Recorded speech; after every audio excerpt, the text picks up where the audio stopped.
I need a straw. Hey mom and dad, friends, haters, and anybody else watching this video.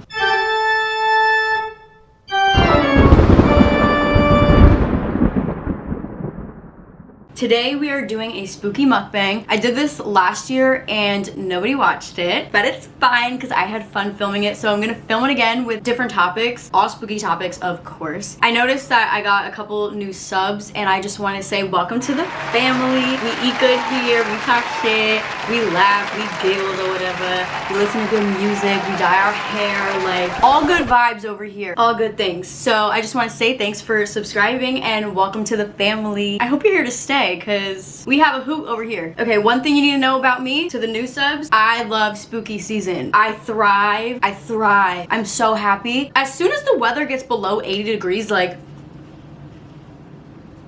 it's my time. I'm eating the same thing that I ate last year for my spooky mukbang video, and that is McDonald's. I got my burger and nuggies here, along with my fries. To no surprise, McDonald's soda machine was broken. The only thing that they had was Coke, literally nothing else, which sucks because I wanted a cherry Sprite. They didn't have it. Then I wanted a Fanta strawberry. They didn't have it. Then I wanted a regular Sprite. They didn't have it. So we got a Coke.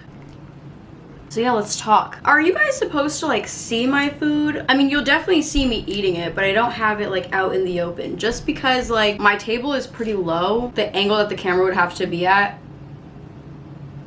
y'all would be seeing a whole lot of this. Question number 1, have you ever had an unexplainable experience with the supernatural? For anybody who knows me or knows my family, they all know that my parents live in a haunted house.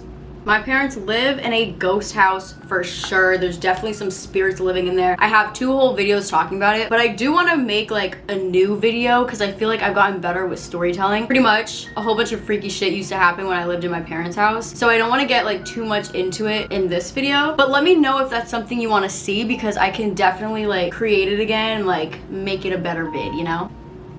But basically, yes, I have had supernatural experiences. Do you have a hunch about the way you will die? That's a very dark question and probably not something we should talk about if we believe in manifestation, but we're gonna do it anyway. I do not have a hunch about like the way I'll die. I feel very blessed in my life. I fear worst case scenario, but that's never what actually happens. I do believe like I'm blessed in that way. So that kind of like creates this fear that one day the worst case scenario is actually going to happen. Where am I getting at? What was the question? Oh, a hunch about how I'll die. Yeah, so basically, because I feel like I'm pretty blessed in my life, very blessed in my life, it makes me fear that like at some point I'm not gonna be so blessed, and I fear that something bad will happen to me, and I'm just gonna leave it at that. So it's not like a specific way of dying, it's just a fear of like it's gonna happen and what are the odds that I get blessed again to have it happen in like a very natural, subtle, not dramatic way. But yeah, let's not talk about that anymore. You're home alone but you hear footsteps. What do you do? Okay, so I have been home alone numerous times where I heard noises in my house and I freak out. There was one time specifically I was home alone with my dog and my parents were on vacation. Like I'm pretty sure they were in the DR. They were definitely on some sort of island. Like there was no way of them getting to me if something were to have happened. We have like cameras all around our house. You could see the cameras on like my dad's computer screen. So he left them up so that if I wanted to like check them, I could see what's going on like around the house through the cameras. And so I was in the living room and I heard this noise and my dog started barking. So I was like, all right, it's not just in my head because he heard it too. And I went to go to the cameras and they were disconnected.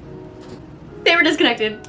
And what did I do in that moment, you might ask? I called my neighbor and I was like, hey, think something might be in my house. Can I come to your house? And also, I want to bring my dog. She was like, I'm not home, but let me call my husband and make sure it's okay to like bring your dog. Because they were always doing like construction in their house. Like pretty much their house is just always new. I had a boxer and he had long nails and like he could have like ruined their house and stuff. One thing about me, I will never leave my dogs. My dogs have passed away since, but like I still talk about them as if they're alive. There was no way I was leaving my dog. Like if my dog was dying in here, so was I. We were going out together. I wouldn't be able to live with myself if I left my dog and then something happened to him and I knew that I could have saved his life and escaped with him and I instead chose to leave him in a house where something bad was gonna happen. Like absolutely not. So yeah, I took my dog with me. And the crazy thing is like literally to get to our house, I had to walk through the woods and I did that with no problem. There was another time that my brother and I were home alone and you would think like, oh, you're not home alone because you're with your brother. Wrong, babes. I might might as well have been home alone. We have a 2-story house and then like a basement underneath. So my brother was in the basement and I was on the top floor in the shower. So I get out the shower and I have all of these missed calls from my brother, and I call him back and he's like, why aren't you answering your phone? And I was like, because I was in the shower. And he was like, I've been calling you, I hear a noise, the dogs were going crazy and I don't even hear them anymore. Like, I don't know what happened to the dogs. So there might be somebody in the house. Thought something happened to you because I was hearing these noises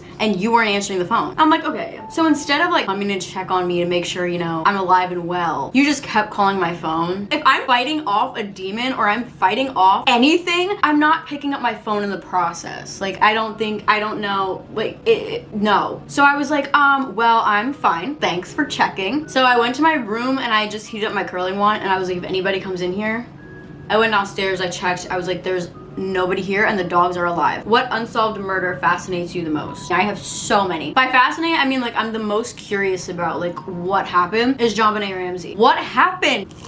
But there are like so many that I'm really curious about. What is your favorite Halloween or horror theme song? The Freddy Krueger song, the 1, 2, Freddy's coming for you. Yeah.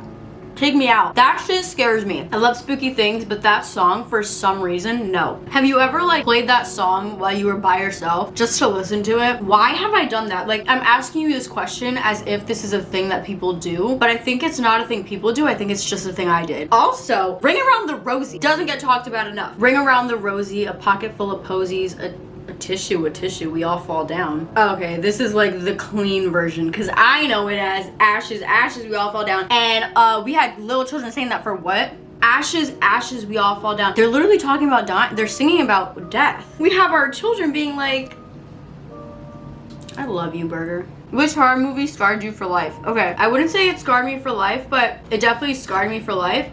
Sinister, the first one. It didn't actually scar me for life, but every now and then I could see the guy's face, especially when I'm in Pennsylvania. I don't like looking out the window at night because I feel like I'm gonna see him in the woods. I guess you can say it scarred me for life. Would you sleep in a coffin for a night? No. Why would I do that? Who is your favorite fictional serial killer? Stu from Scream. What's his last name? Stu Macher. Yes, Stu Macher from Scream. 100% my favorite serial killer. I loved him. He's just so likable. Does the sight of blood make you squeamish? I'm a woman. What is the spookiest ghost story that you've ever heard? Literally anyone that I have ever told about my family's house. I think of all the ghost stories that I've told that happened in my parents' house, the scariest one was one that my mom told me happened. I wasn't even there for it. I don't remember if it happened in the same night, but she said that she heard this loud crash from my bedroom, which is where a lot of freaky stuff used to happen, which is like ironic because like I love spooky stuff and like it always happened to me. The ghosts knew their audience. So anyway, she went to the room and everything was like perfectly intact, but she was explaining it as like this like really like loud crash, like you couldn't miss it. I think that this is all in the same night too. That happened. Also, keep in mind she was home by herself. Later that night, she went to go to sleep. She started hearing a noise and heard like sprinting, like footsteps, like running. And she heard it get right to her bed. When she heard the footsteps get to her bed, she like got up and there was nobody there. Something about footsteps. Footsteps have like a distinct sound. Like water dripping from upstairs can sound like tapping, but footsteps are much harder to like confuse with another sound. So I think that's why it's so scary, because it's like if you think you're hearing footsteps, you're probably hearing footsteps. What is the scariest horror game you've ever played? I was a weird child. I don't know if anybody remembers the Scary Maze game, but you know how people would like prank their friends or whoever into playing the Scary Maze game? I used to play the Scary Maze game for fun. Very strange thing to play. Are you convinced that ghosts exist? I mean, is that even a question? Like, just too much has happened in my life. Like, I feel like I've had too many experiences to not believe in that. If you don't believe in it, totally fine. What is the most disturbing song that you ever heard? There was this one Lil Wayne song, and I cannot remember the name of it, but people used to say that he was possessed when he wrote it or when he was singing it or something. When you play the song backwards, it's somebody saying like, I think they're saying like, we're under the ground beneath you, but it's like the way they're saying it is just like, what is your favorite part about Halloween? Literally every part. Like, what is not my favorite part about Halloween? So yeah, I think that about wraps it up for this spooky mukbang. Don't forget to like, share, comment, subscribe, do all the damn things. Share it to all your friends. Share it to your mom, your dad, your friends, your closest homies, and I will see you in my next video. Okay, bye.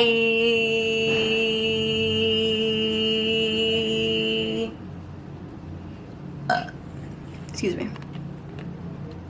Turn off. Have you been drinking tonight? Subscribe to my YouTube channel. Oh, okay. So tell me, have you seen her? Let me wrap my weave up. I'm the trap Selena. Dame más gasolina.